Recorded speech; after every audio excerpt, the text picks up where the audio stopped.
Well, I'd like to sing you a song now. This song's called Alice's Restaurant. It's about Alice and the restaurant. The name of the restaurant's not Alice's Restaurant, just the name of the song's Alice's Restaurant. And that's why I call the song Alice's Restaurant.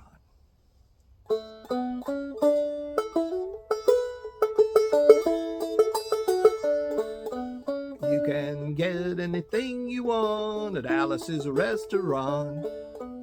You can get anything you want at Alice's Restaurant. You walk right in, it's around the back, just a half a mile from the railroad track, and you can get anything you want at Alice's Restaurant.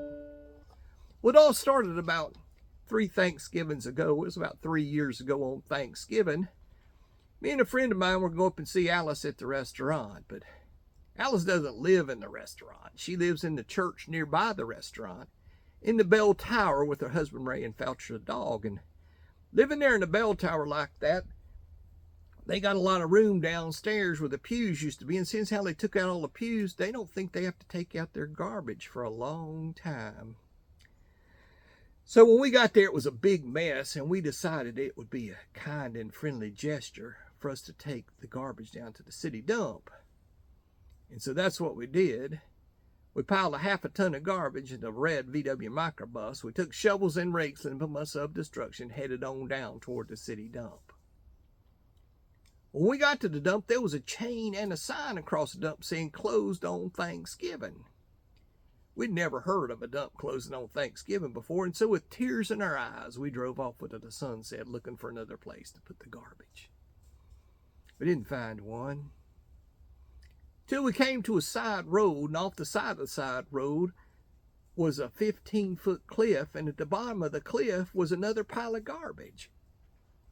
We decided that one big pile would be better than 2 little piles, so rather than bring that one up, we threw ours down. Then we drove back to the church. We had us a Thanksgiving dinner that couldn't be beat. We went to sleep and didn't get up until the next morning when I got a phone call from Officer Obie. He says, "Kid, I found your name on an envelope at the bottom of a half a ton of garbage. Just wanted to know if you had any information about it." I says, "Yes, sir, Officer Obie. I cannot tell a lie. I put that envelope under that garbage." So after talking to Obie for about 45 minutes on the telephone, we came to the truth of the matter. We were going to have to go down and pick up the garbage and go down and talk to Obie at the police officer station. So we got in the back of the red VW microbus with the shovels and rakes and implements of destruction, headed on down toward the police officer station. Now, friends, there was only 1 or 2 things that Obie could have done to us after we got to the police officer station. The first being he could have pinned a medal on us for being so brave and honest on the telephone, which we didn't really expect. And the second thing was he could have bawled us out and told us never to be seen driving garbage around the vicinity again. And that's what we expected. But when we got to the police officer station, there was a third possibility we hadn't even counted upon. We were both immediately arrested, handcuffed. I says, "Obie, I don't think I can pick up the garbage with these handcuffs on." He says, "Shut up, kid, and get in the back of the patrol car." So that's what we did. We sat in the back of the patrol car and drove to the, quote, scene of the crime, unquote. Let me tell you a little bit about the town of Stockbridge, Massachusetts, where all this happened now. They got 3 stop signs, 2 police officers, and 1 police car. But when we got to the scene of the crime, there was 5 police officers, 3 police cars, and being the biggest crime in the last 50 years, and everybody wanted to get in the newspaper story about it. And they was using up all kinds of cop equipment they had hanging around the police officer station. They were taking plaster tire tracks, footprints, dog-smelling prints, and they were taking 27 8x10 colored glossy photos with circles and arrows and a paragraph on the back of each one explaining what each one was to be used as evidence against us. They took pictures of the approach to get away, the northwest corner to the southwest corner. That's not to mention the aerial photography. So after the ordeal, got back in the patrol car, and Obie said he was going to take us and put us in the cell. He says, "Kid, I want your wallet and your belt." I says, "Obie, I can understand you want my wallet, so we won't have any money to spend in the cell, but why do you want my belt?" He says, "Kid, We don't want any hangings. I says, Obie, you think I'm going to hang myself for littering? He said he was making sure, and friends, he was making sure, because he took out the toilet seat so I couldn't hit myself over the head and drown. And he took out the toilet paper so I couldn't roll out the roll, slide down the roll, and have an escape. He was making sure, and it's about 4 or 5 hours later, Alice.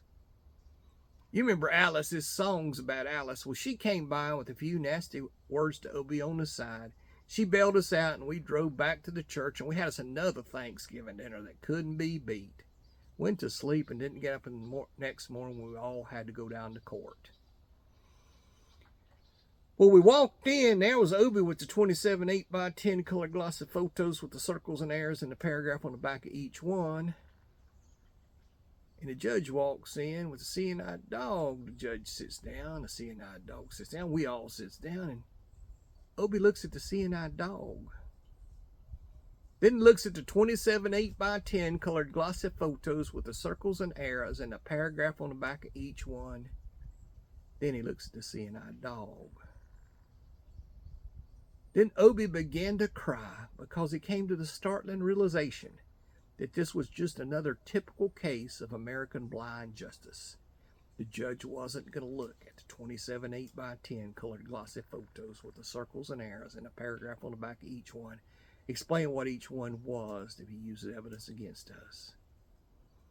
So we were fined $50, and we had to pick up the garbage in the snow. But that's not what I came to talk to you about today. I came to talk about the draft.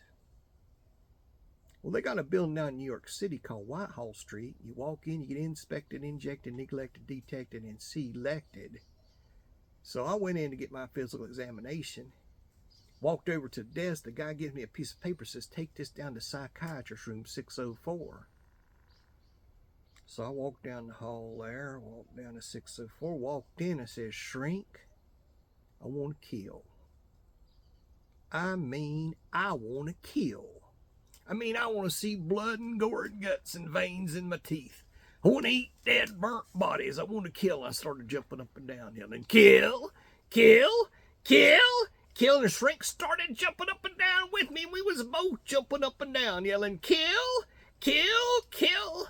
Sergeant walks in, he pins a medal on me, sends me down the hall, and says, you're our boy. So I proceeded on down the hall, getting more injections, inspections, detections, all kinds of stuff they was doing to me there. I was there for 3 hours, 4 hours, 5 hours. I was there for a long time, going through all kinds of mean, nasty, ugly stuff. And they was inspecting, injecting every single part of me, and they was leaving no parts untouched. But finally, he came to the very last one. It was the very last one. I walked over, said, what do you want? He says, kid, only got one question for you. Have you ever been arrested? So I proceeded to tell him the story of the Alice's Restaurant Massacre with full orchestration, all kind of phenomena like that. And he starts right there and says, kid, did you ever go to trial? So I proceeded to tell him the story of the 27 8x10 colored glossy photos with the circles and arrows and a paragraph on the back of each one. He starts right there and says, kid, I want you to go over and sit on that bench marked Group W. Now, kid! So I walked on over to the Group W bench. Group W is where the Army sends you if they think you may not be moral enough to join the Army. And there was all kinds of mean, nasty, ugly-looking people sitting there on the bench there. There was mother rapers and father stabbers. Father rapers. There was father rapers sitting right there on the bench next to me. And there was mean and ugly and nasty and crumb fun guys sitting right there on the bench next to me.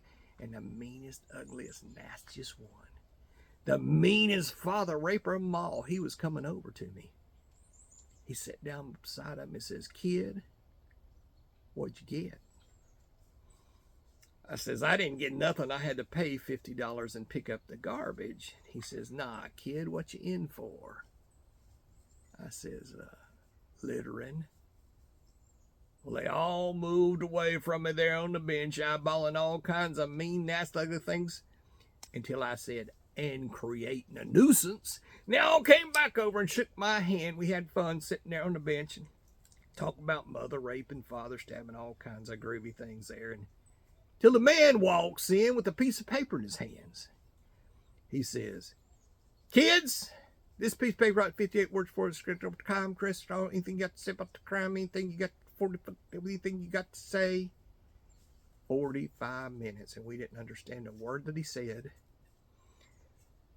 But we had fun sitting there on the bench there, filling out the forms and playing with the pencils there on the bench. And I filled it out, turned over the paper, and there on the other side, in the middle of the other side, away from everything else on the other side, in parentheses, capital letters, quotated, read the following words: "Kid, have you rehabilitated yourself?"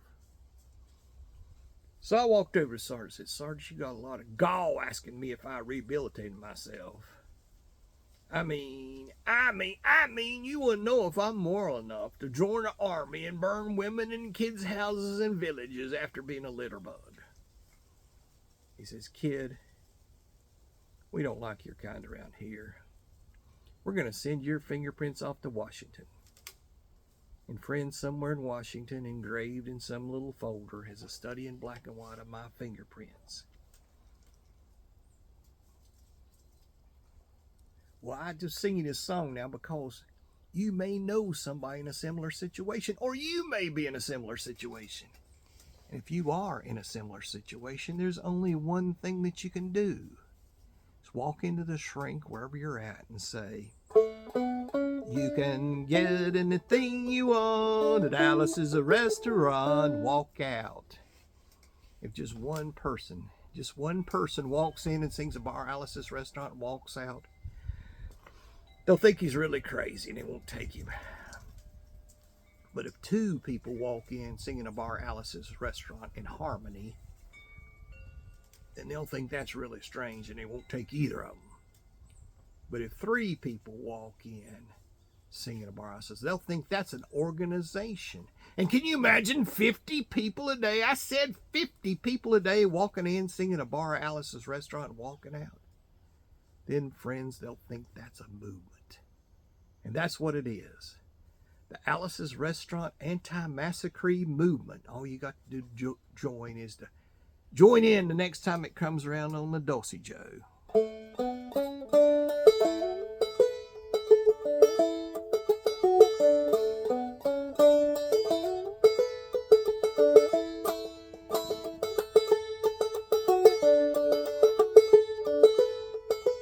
Here it comes.